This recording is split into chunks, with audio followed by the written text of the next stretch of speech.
Welcome back. This is Marc Rudov, branding advisor to CEOs and author of 3 books on branding for CEOs. You can get my books at marcrudov.com/books, and all my videos are at marcrudov.tv. And of course, you can hire me at any time.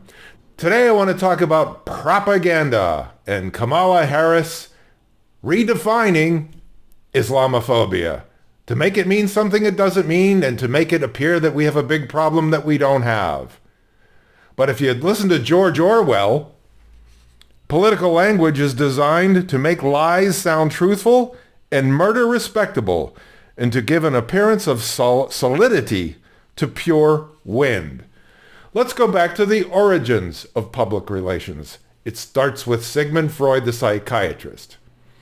He had a nephew named Edward Bernays, born in Vienna, spent most of his time in the U.S., working in the U.S. He was the father of public relations. Let's talk about 2 of his clients. Beechnut, a purveyor of bacon, and American Tobacco Company, the purveyor of Lucky Strike cigarettes.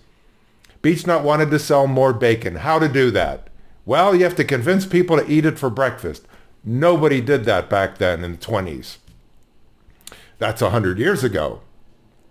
Those 20s for you Gen Zers. Well, he convinced everybody that breakfast is the most important meal of the day and you had to eat bacon. It worked. It worked. Then he had the American Tobacco Company, maker of Lucky Strikes. Back then, a woman who smoked in public was considered a whore. The only way to sell more cigarettes is to sell them to women. How do you do that? Well, you call them torches of liberty. You have women marching all over the streets of New York City with their cigarettes alit. And now they're free. They're liberated. And it worked. Now women were able to smoke in public without being called whores. That's how women started smoking in public. Edward Bernays. Let's continue.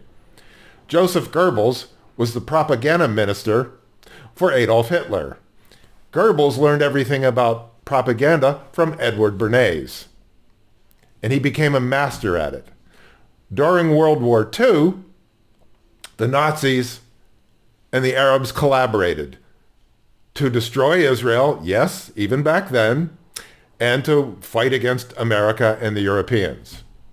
I'll bet you didn't know that Iran used to be called Persia, changed its name to Iran. Why? Because Adolf Hitler convinced it that because the northern Persians, who are blonde-haired and blue-eyed, were the real Aryans, that the real name of Persia should be Iran. Persia changed the name to Iran.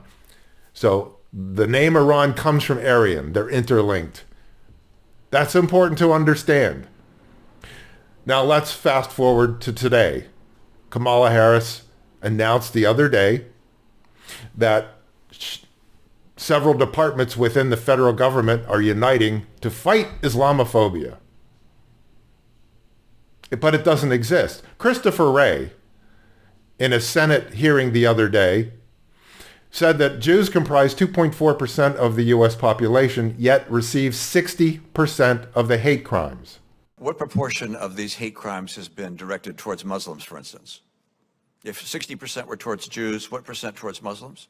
I don't have that percentage, but it's obviously quite a bit smaller than 60%. So what's going on here? Why is the Biden administration all of a sudden, which started supporting Israel and now is talking about Islamophobia? Don't forget, Joe Biden started the war in Israel. He's responsible for enriching and enabling Iran.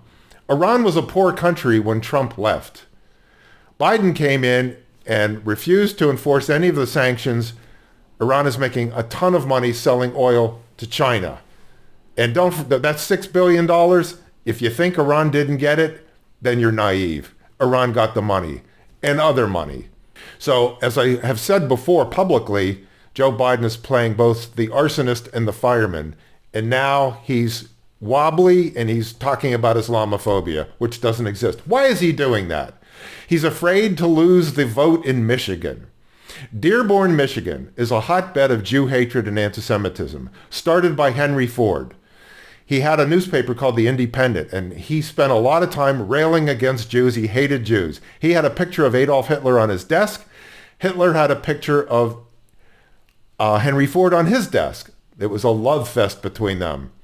And don't forget, Rashida Tlaib represents Dearborn. So there are a lot of angry Muslims living in that area, and Biden is afraid that Michigan's going to go for a Republican in 2024. That's why he's doing this. Not because of the truth, but because of politics.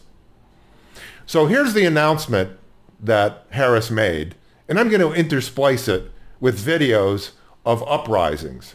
Now, don't forget, we had uprisings all over Europe, London, Paris, Vienna, Berlin, down in Sydney, Australia, where they were talking about gassing the Jews. In the United States, we've had New York, Chicago, San Diego, Los Angeles, Philadelphia, all over the place. We hate Jews on college campuses everywhere. The kids are getting radicalized in school, as I've said in previous videos. They're coming home to radicalize their parents. These days, parents aren't parents. They want to be friends with their kids. So the kids heavily influence the parents. And a lot of parents are out there marching too. You look at some of these protests, you're seeing white-faced kids wearing keffiyehs. These are the white scarves with the black imprints on them. Those are keffiyehs. If there's Islamophobia, why is there so much hatred against Jews by people who are identifying with the Muslims who are killing the Jews? It doesn't make any sense. It can't make sense. But this propaganda, as I said, goes all the way back to Sigmund Freud, Edward Bernays, Joseph Goebbels, then the Arabs, and now Hamas, and Hezbollah, and the Houthis in Yemen, and you have the Islamic Jihad also in Gaza. They're all using the lessons that started with Edward Bernays, the father of public relations. It's important to understand all of that. But the reason that the Arabs are masterful at propaganda is because they learned it from the originator of it. So here's the video of Kamala Harris. Roll it. For years, Muslims in America and those perceived to be Muslim have endured a disproportionate number of hate-fueled attacks. For the organizers, the Palestine Solidarity Campaign, the day was a huge success. According to them, bigger than last week's protest by 100,000 marchers. Again, they were calling for a ceasefire in the Israel-Hamas conflict. As a result of the Hamas terrorist attack in Israel and the humanitarian crisis in Gaza, we have seen an uptick in anti-Palestinian, anti-Arab, anti-Semitic, and Islamophobic incidents across America, including the brutal attack of a Palestinian-American woman who was Muslim and the killing of her 6-year-old son. A senseless act of violence that the Department of Justice is investigating as a hate crime. For so many people in our nation, the past few days and weeks have brought about all too familiar fears. Fears that they will be targeted, profiled, or attacked simply because of who they are, how they worship, or how they look. Organizers of this rally called for people to flood Brooklyn for Gaza, and that's exactly what they did. Gathering on the steps of the Brooklyn Museum around 3 p.m. Saturday and growing with each stop. The massive group marched to the Barclays Center, then the Brooklyn Bridge, temporarily closing it to traffic to march across to Manhattan. And so today, I am proud to announce the Biden-Harris administration will develop our nation's first national strategy to counter Islamophobia. This strategy will be a comprehensive and detailed plan to protect Muslims and those perceived to be Muslim from hate, bigotry, and violence, and to address the concern that some government policies may discriminate against Muslims. For example, the so-called Muslim ban, which President Biden revoked on our first day in office. So here's the bottom line. In America, no one should be made to fight hate alone. And in this moment, then, let us all clearly say, a harm against any one of us is a harm against all of us. Hard to believe. You see, if you're not educated, which means if you go to college today, you're not educated, you'll believe anything. So whatever the professors stuff in the heads of the Gen Zero generation, which I call them, they don't have any reference points. They don't have any knowledge. Why would they disbelieve it? And they're spreading it around, including to their parents. It's disgraceful. As somebody in branding who happens to love the truth, this is reprehensible to me. And also as a Jew, I can't stand to see what's happening to my brethren in Israel. But it is happening. I'm Yisrael Chai. This is Marc Rudov at marcrudov.com.